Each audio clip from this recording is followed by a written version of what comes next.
So now kita akan masuk non-face to face hour 6 regarding 4.4 reactions in organic chemistry. Okay, I explain the differences between homolytic cleavage and heterolytic cleavage. Okay, bila dia minta explain the differences, somehow awak kena explain dia punya definitions, kena bagi macam mana dia form the homolytic cleavage, heterolytic cleavage, apa yang dia dapat daripada that particular cleavage. Okay, so in order for you to answer these questions, you can form a table. Okay, a table nak cerita apa ada dalam homolytic. So tulis, what's in the homolytic cleavage? Homolytic cleavage, and what's in your heterolytic cleavage? Okay, in terms of the definitions, kita dah belajar homolytic cleavage, dia involves what kind of bond. So kita nak buat cleavage, cleavage berlaku pada bond kan? Yes, miss. Okay, bond yang boleh berlakunya homolytic cleavage tu bond jenis apa? Non-polar. Non-polar. So awak, sekejap. So awak boleh bagi tahu apa yang kita buat dekat sini. So homolytic cleavage, awak bagi tahulah. Occur in non-polar bond. Okay, buat ayat sikit lah. Occur in non-polar bond. Dia sebut non-polar bond involving apa? Mestilah two atoms. Similar electronegativity. Yes, two atoms with similar electronegativity. Contohnya macam mana? Karbon dengan karbon kita kira non-polar bond tak?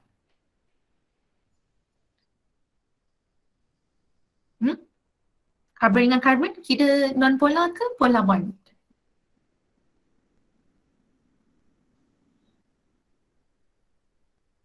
Karbon dengan karbon. Non-polar. Polar, okay, good.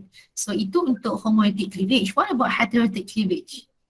Tadi kita kata occur in non-polar. Now kalau heterolytic cleavage dia melibatkan polar or non-polar? Polar bond. Polar bond. So kita ubah sikit lah. Dia occur in polar bond. So instead of non-polar, kita ada polar bond. And they still involve two atoms. But now, do they have similar or different electronegativity? Different electronegativity. So let's say you have carbon and then you have halogen. So there are either partially positive and partially negative. And then what will happen in your homolytic cleavage? What will happen in your homolytic cleavage? Cleavage ni maksudnya the bond will break kan? Yes. Okay, so how are we going to explain? When the questions ask you to explain, then you need to explain. Macam nak explain? Bond breaks Okay, the symmetrically. bond now involves single bond, right? Then you must emphasize a single bond, dia breaks symmetrically or asymmetrically? Symmetrically. Okay, dia akan break symmetrically. Bila dia break symmetrically, into berapa parts? Two equal parts. Into two equal parts. Okay, into two equal parts. Okay, apa yang dia jadi? Into two equal parts, leaving each with One unpaired. electron. Good. Ni kiranya awak macam tak lukis tapi kita beritahu lah. One unpaired electron. Okay, what about heterolytic cleavage then? Will single bond also breaks? Single bond juga kan? Kita tak melibatkan double bond kan? Yes, miss. Okay, a single bond breaks asymmetrically, is it? Yes, miss. Okay. Tadi symmetrically dia sama banyak. Ni asymmetrically sebab diorang melibatkan polar bond, two unequal sharing of electrons. So asymmetrically into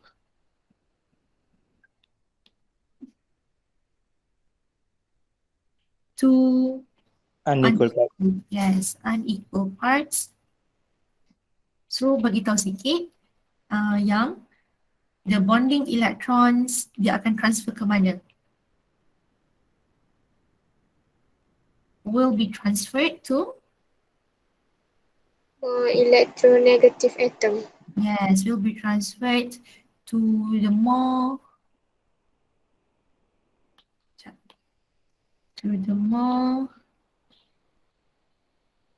electronegative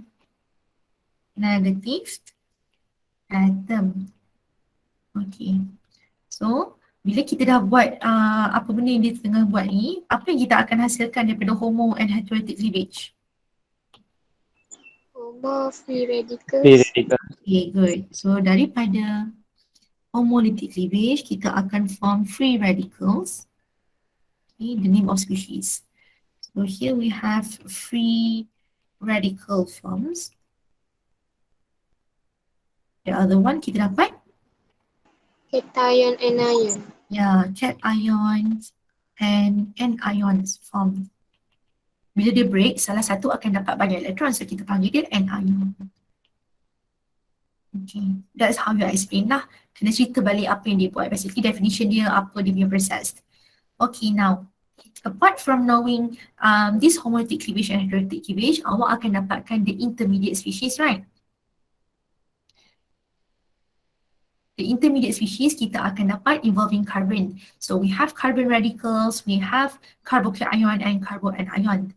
Okay, daripada the intermediate species tu lah yang kita akan further react. Kita akan reactkan between the reactants dan kita akan tentukan siapa yang akan kena attack, siapa yang akan di-attack. Maksudnya dalam reaction nanti awak akan belajar mekanism. Okay, mekanism ni kita nak tahu siapa yang tendency untuk gerakkan the reactions. Okay. That's what we call as nucleophile.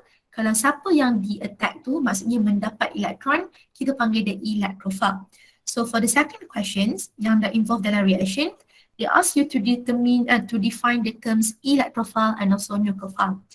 Okay, in terms of nucleophile and electrophile, kita akan bila buat reaction ni, kita melibatkan electrons tau.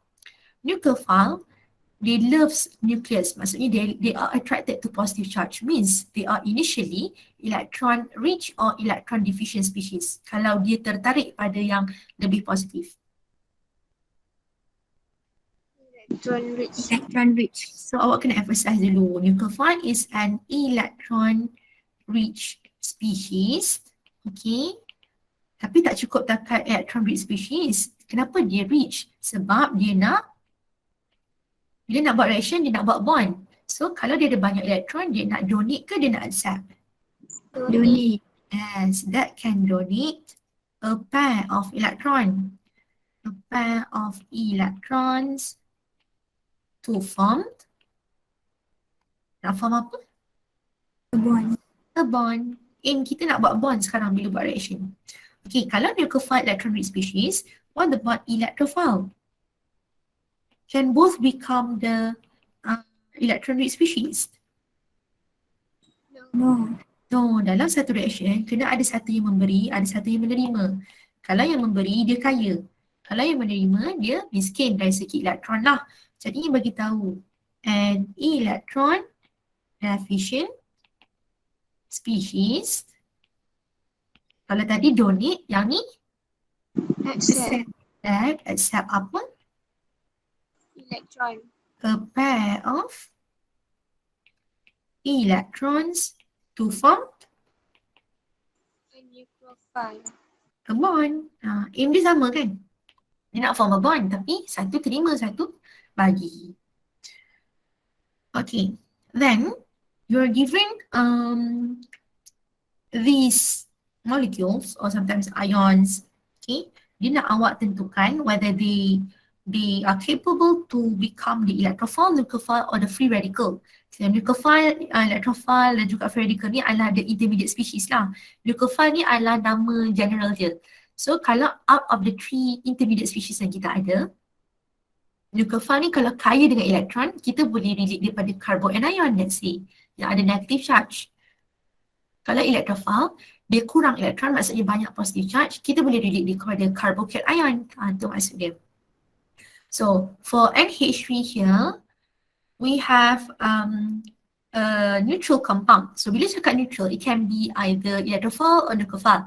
Obviously, yang free radical boleh ke dia jadi free radical? Kalau NH3.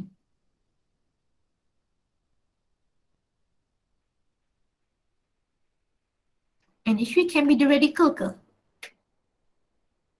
No. No, No. NH3 tak boleh jadi radical. Kalau kita recall balik, NH3 walaupun dia neutral compound, dia ada a pair of electrons. Bila ada a pair of electron, dia kaya tak dengan elektron? Yeah. Yes, bila dia Yes. kaya, dia akan jadi electrophile or nucleophile. Sebab free radical dia tak boleh, sebab free radical dia mesti ada dot kan? Nucleophile. So, NH3 akan jadi the nucleophile. Okay, kalau nucleophile saya letak N, free radical saya letak Fr, electrophile saya letak E. So, nucleophile akan jadi N. What about the Br dot? FR. Free radical. Free radicals. Okay, good. What about the water? The water now, kalau kita tengok structure, we have OH2 with 2 lone pairs. Okay, so kalau dia banyak electrons, dia boleh jadi apa? Nucleophile. Dia boleh jadi nucleophile. Nucleophile.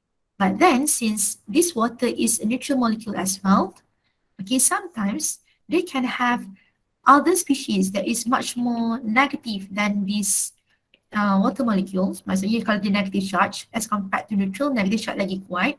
This lone pair will take this hydrogen and gives out everything to this O. Jadi kalau yang kaya ambil, maksudnya yang terima elektron ni kita panggil apa?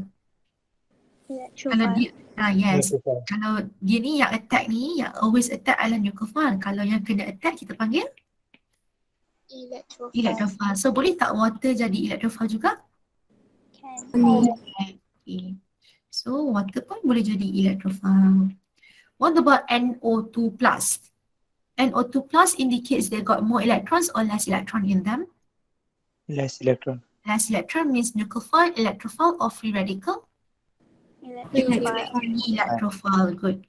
What about NO2 minus? They got NO2 but then this time we have negative charge. This negative charge indicates they got more or less electron? More. More. Kalau more electron, nucleophile or electrophile? Nucleophile. Nucleophile, good. Then you have Cl plus. Cl plus means they have, kalau Cl sahaja ada 7 elektron, right? Kalau Cl plus, dia kurang ke dia tambah elektron? Kurang. Kurang. Bila kurang, walaupun dia ada lagi 3 lone pair, kita panggil dia nucleophile or electrophile? Electrophile. Electrophile, good. This BF3. This BF3 is totally neutral molecule. So this BF3, suppose kalau kita lukis, they are part of the incomplete octet. Dia ada tak extra electrons around them? Ada tak dia nampak lone pair? No. Tak ada. So kalau dia tak ada lone pair, dia berkemungkinan boleh jadi sahajalah. Boleh tak dia jadi nucleophile? Tak. Tak boleh. So dia akan jadi apa? Electrophile. Electrophile only. Okay, now we have CO2. Okay, this CO2, lukisan dia macam ni. C double bond O, double bond O. Okay, with this lone pair.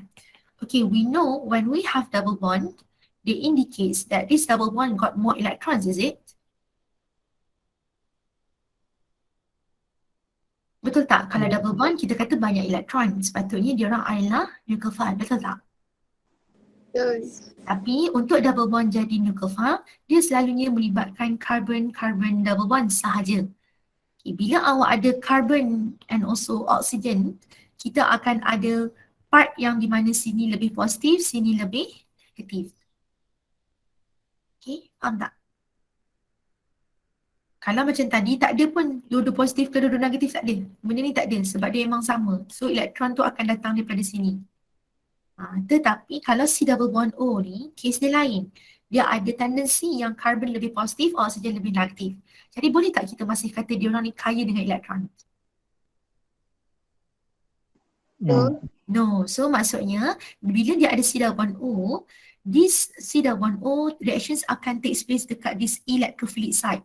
So nanti dia akan bring attack kat sini. Jadi kita nak cakap dia nucleophile or electrophile? Kalau C double bond O, CO2. Electrophile. Yes, electrophile. Okay, ingat. Yang double bond tu kalau C double bond C je dia akan jadi nucleophile. Kalau dia C double bond O, dia bukan nucleophile, dia adalah electrophile. Sebenarnya dia Tak cukup elektron. Elektron yang banyak tu dekat O. Yang kita interested nak buat reaction tu dekat C. Okay. Okay. Okay, Okay, miss. next structure, we have double bond between carbon and carbon. So this is going to be your nucleophile or electrophile or free radical.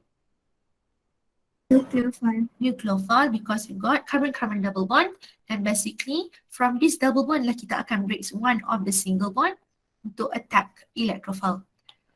Okay. Then we have the last one, CH3OH. Okay, this CH3OH, if we further expand the structure, awak akan ada CH3O, we got two lone pairs on them. Okay, even though this is a neutral compound, tapi dia ada extra electrons, boleh tak dia jadi nucleophile? Kalau dia banyak elektron? Yes. Boleh. Okay, let's say dia ada case macam water tadi, tiba-tiba a more negative ion atom macam si L- ni, dia pergi ambil hydrogen. So nanti dia bagi balik kat sini. Bila dia kena attack, boleh tak dia jadi electrophile juga? Boleh. Boleh. Okay. So dalam case ni, awak kena faham, nucleophile is the one with more negative. Maksudnya more electrons on them. But they can also sometimes be the neutral molecules, tapi tengok dia punya structure, banyak electrons ke tak. Okay. Tu je lah sebenarnya. Okay ke? Dan kita nak identify electrophile, nucleophile dengan free radical. Yes. Yes. Kalau untuk neutral molecules memang kena expand dulu ke? Nak nampak lagi lukislah balik structure dia, sebab neutral molecules macam BF3 neutral juga, tapi dia tak ada extra electrons on them kan. So they are not capable to become the nucleophile. So it is good for you to first expandkan supaya nampak structure dia dulu. Okay. Thank you, miss. Yeah. Awak kena tahu macam mana nak tentukan electrophile nucleophile ni supaya senang nanti bila kita nak buat mekanisme nanti banyak. Nak tahu mekanisme sebab nanti memang akan ada problem. Lagi dia tak tahu nak attack siapa. Awak kena faham yang attack tu yang banyak elektron sahaja. Yang boleh lah bila compare dua. Okay. Kita sambung lagi face to face 6 hour kita. Okay, use half-headed curved arrows to show the movement of electrons in each reactions and identify type of cleavage. Okay, this row awak gunakan half-headed curved arrow. This is basically arrow to show the bond breaking lah. Kalau bond breaking, kita tak guna arrow straight macam tu. Kita tak guna arrow macam tu, tak guna. Kita akan guna dia macam curly arrow lah. Saya suka panggil dia curly arrow. Curve arrow ni samalah curly arrow. Dia macam curl sikit. To show the movement of electrons. Okay, jadi kalau soalan minta awak show the movement of electrons, kena guna curly arrow. Okay, so sekarang ni for the first structure here, for the first molecule, we have Br2. Would you please tell me what kind of bond in between this Br and Br? They are polar or non-polar? Non-polar. When you have non-polar bond and they already tells you that they are going to form these free radicals, means your curly arrow should have half-headed or full-headed? Half-headed. Half-headed. Okay. Bila kita kata dia jadi free radical, dia orang undergo homolytic or heterolytic? Homo. Homo. Bila homo maksudnya one each akan dapat kan? So bila kita pecahkan, bila pecah awak tak boleh buat atas macam tu, tak mau. Buat satu atas, satu bawah.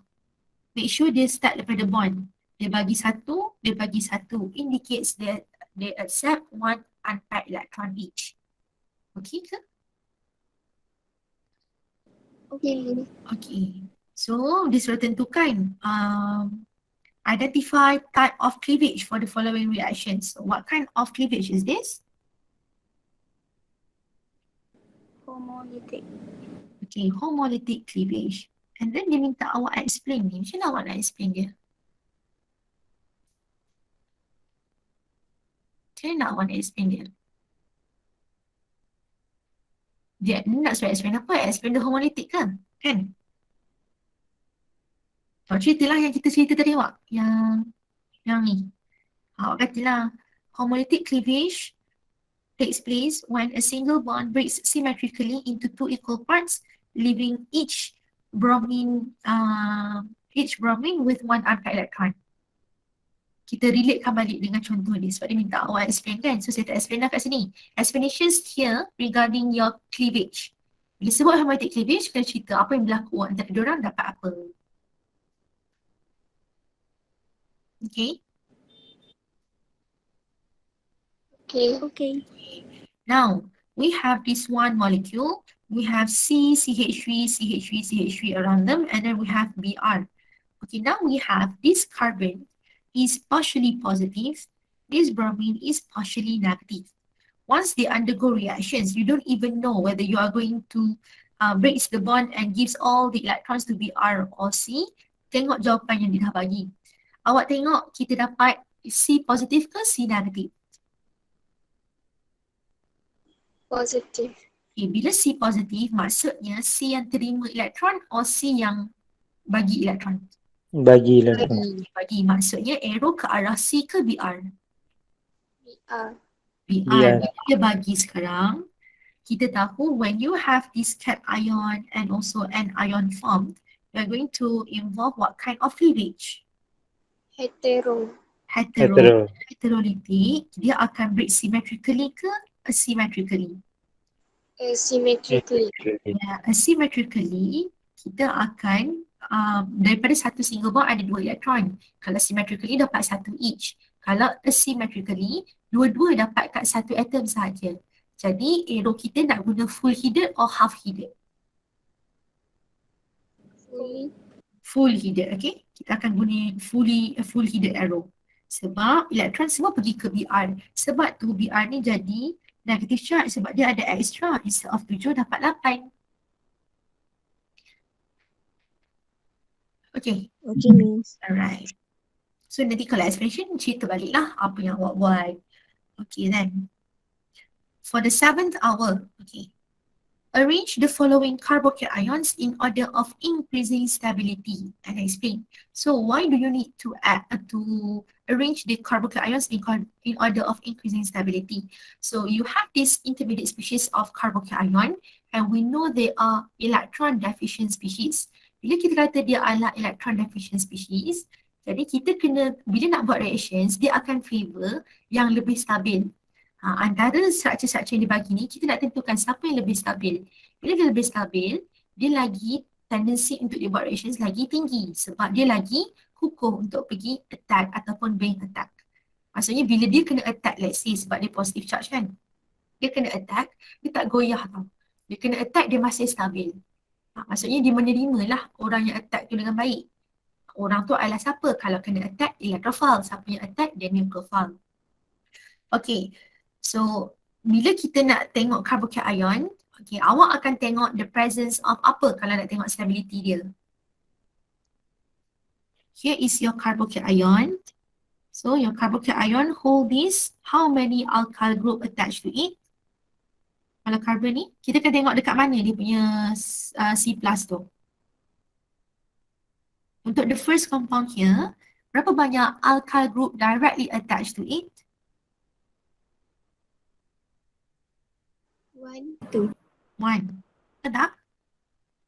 One. Bila you got only one alkyl group attached to it, even though they are bulky, what is the class of carbocation do you have in here? Primary, secondary, tertiary, or methyl? Tertiary. Now, look at your carbon here. Okay, so lukis carbon 1, 2, 3. Dia tinggal 3, dia tak ada 4 sebab dia dah jadi plus charge, is it? Yes. Yes, Okay, Miss. 2 of them has been accommodated by the hydrogens, is it? Yes. While the other one, you have one bulky alkyl group attached to it. We have C, CH3, and then we have this H, CH3, is it? Yes. Okay, now, this carbon, the bulky alkyl group, they belongs to only one alkyl group. So when you have only one alkyl group directly attached to your carbocation, what is the classes of carbocation you have in here when you have only one alkyl group attached to it? Primary. This is a primary carbocation. Okay, what about the second structure here?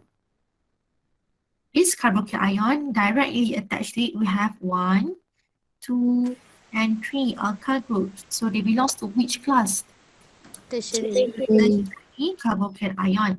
And then this carbon holding only the hydrogens. Do they have any alkyl group attached to it? No. No. This means this one belongs to only methyl carbocation. Dapat mana methyl? Kenapa bukan methane, Miss? Methane tu kalau dia alkane CH4. Methyl ni dia kan dah tak cukup satu bond kan? Sebab dia nak jadi, dia kurang lah electron deficient. Okay, this carbon pula, how many alkyl group attached to it? 2. 2 means the class of carbocation here is Secondary. so now you know you need to arrange the following carbocations in order of increasing stability. Okay, first you need to know whether this carbocation is electron deficient or electron rich. Efficient.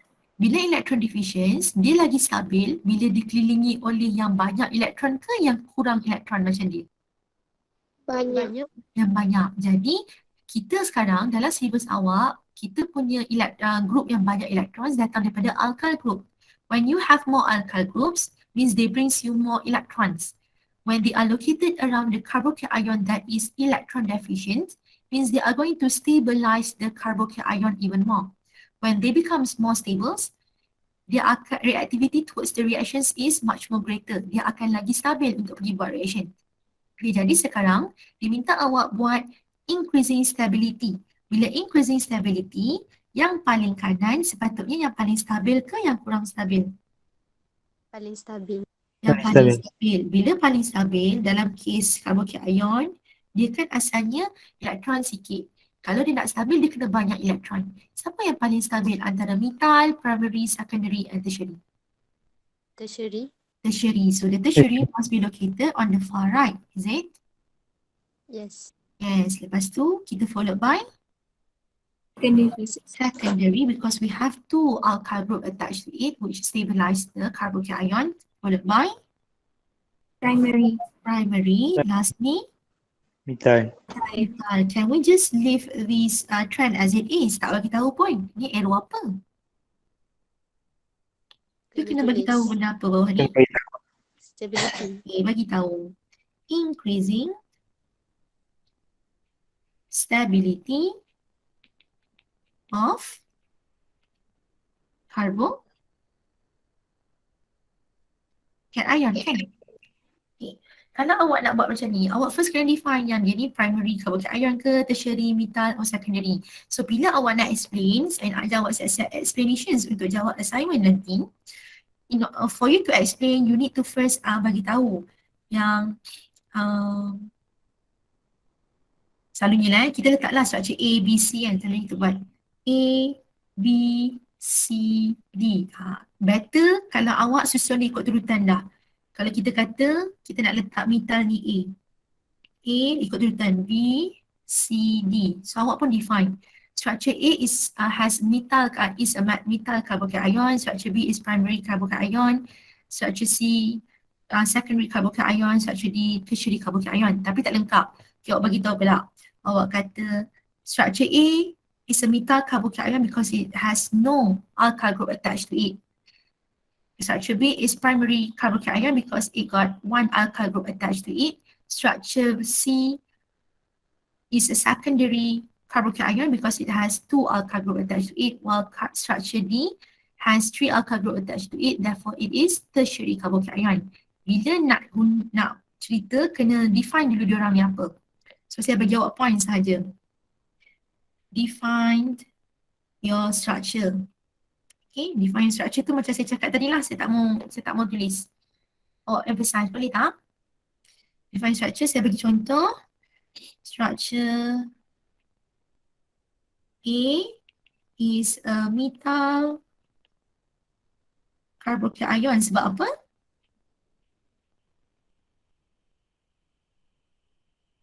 Sebab apa kita cakap tadi? Because it has no alkyl group.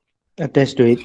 Yes, attached to it. Jadi, saya nak awak define dulu setiap satu structure tu. Baru kita boleh guna A, B, C, D ke apa. So, nanti maksudnya, dalam awak punya increasing stability ke decreasing stability, ikutlah soalan minta apa, awak bolehlah guna structure awak tu. Itu contohnya lah. Okay, cerita dulu define. Okay, lepas tu bagi tahu kenapa kita kata dia punya stability ni macam ni. Okay, masuk point yang seterusnya. Awak kata carboxyl ion ni tadi electron rich ke electron deficient?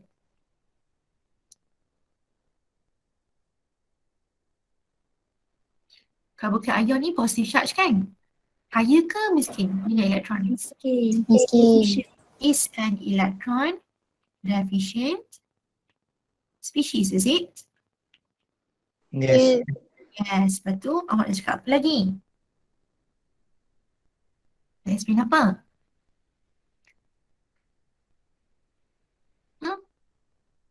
Nak explain apa? Agak-agak.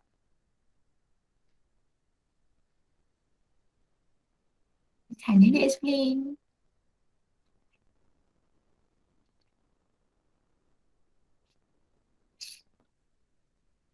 Primary carbon. Kita nak cakap sekarang carboxyl ion kan electron deficient species kan? Macam mana nak stablekan dia? Stabilized by substituents such as alkyl group. Yeah, they are stabilized. They are tu belongs to carboxyl ion awak lah. They are stabilized by electron donating group such as alkyl group, is it? Yes. Okay, such as alkyl group. So, kita boleh cakap having sekejap. Increasing number of alkyl group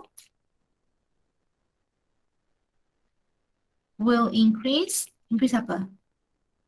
Stability of carboxyl ion. The stability of carboxyl ion. Therefore, tertiary carboxyl ion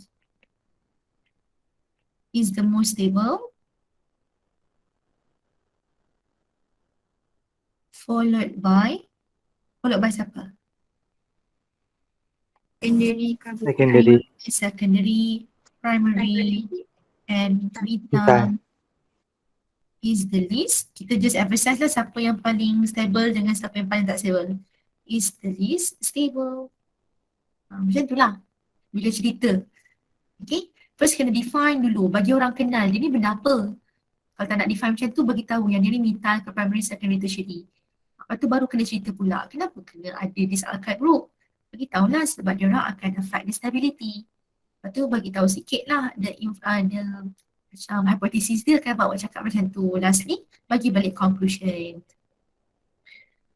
Okay, sikit lagi. Right, this one. So face-to-face questions. An alkene undergoes a reactions with bromine in inert solvent to produce haloalkane. Okay. So in the propagation state, radical carbon X and Y are formed. So you're given this alkene got only single bond, ada CC dengan CH, basically they are non-polar bond. Lepas tu, bila dia buat this kind of cleavage, dapat carbon X dengan Y as radical. Jadi lepas tu dia tanya awak, which radical carbon is more stable? Okay, so kita tengok dekat radical X ni. Macam nak tahu dia stable ke tak, tengoklah class of dia punya radical, is it? Class of radical dia. Okay, so awak tengok class of radical. First kita tahu radical species is a electron deficient or electron rich species.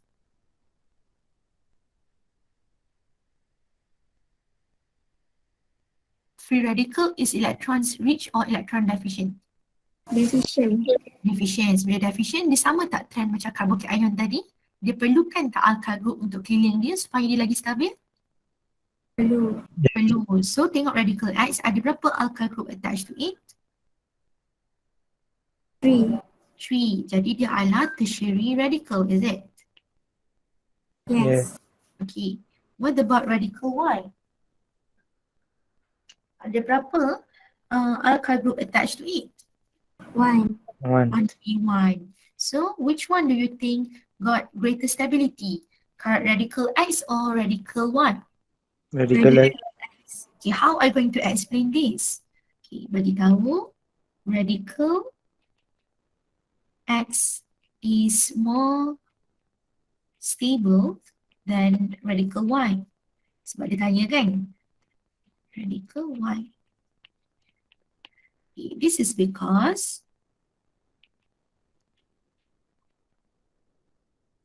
radical is electron apa? Deficient. Yes, electron deficient species. Therefore, having more apa? Alkyl group. More alkyl group, dia akan buat apa? Will More increase the alkyl group stability. and will stabilize the carbon. Macam tu je lah what I explain. Will stabilize the carbon. Okay, state the type of covalent bond cleavage involved in the formations of carbocation. Walaupun soalan tadi cakap pasal sepatutnya dia nak tanya soalan yang sama. Okay, kita tukar bukan carbocation, kita buat formations of this radical. What kind of covalent bond cleavage involved? Homo or heterolytic kalau nak dapatkan radical? Homo. Homo, so it's homolytic cleavage. Okay, simple. Right. Last one, dah habis dah. Okay, non-face-to-face, our 8 pula. Right. So you're given this chloromethane, CH3Cl, react with hydroxide ion to form methanol as shown in the equations below. Identify the nucleophile and electrophile. So look carefully, the OH minus, bila the OH minus, means they got more electrons or less electron in it? More electron. More electrons, but then the CH3Cl, do they have more electrons on them than the OH minus? No. No, jadi maksudnya siapa yang akan jadi nucleophile? OH ke CH3Cl? OH. OH, so OH akan jadi the nucleophile, while CH3Cl akan jadi Electrophile. electrophile. Okay, good. State the type of reactions. Okay, the type of reactions, we got only 4 of them yang main lah. Kita ada addition, substitutions, eliminations dan juga rearrangement. Okay, how do you know whether these reactions takes place melibatkan siapa? Awak tengok dekat sini, kita ada nucleophile, right? OH minus kan? Yes. Yes. Asalnya, awak ada CH3Cl. Okay, and then nanti kita akan ada OH minus. OH minus, dia got extra electron, dia adalah electron rich species. Jadi, dia akan jadi nucleophile, the one to attack the electrophile. And then what will happen? Will the bond remain as 5 bila OH masuk ke dia nak kena breakkan sesuatu? Break sesuatu. Okay, dia breakkan sesuatu. Jadi kita breakkan dia, is it? Bila kita breakkan, nanti kita akan dapat tak produk yang macam dia nak ni? Dapat. Kita dapat CH3, but this time we have OH, is it? Yes, miss. What happened here? Do you add something to them or you simply substitute them? Substitute. Substitute. Actually, you have 4 bonds juga. Awak ada 1, 2, 3, 4. Ini pun 1, 2, 3, 4. Awak tak boleh kata dia added sebab masih sama.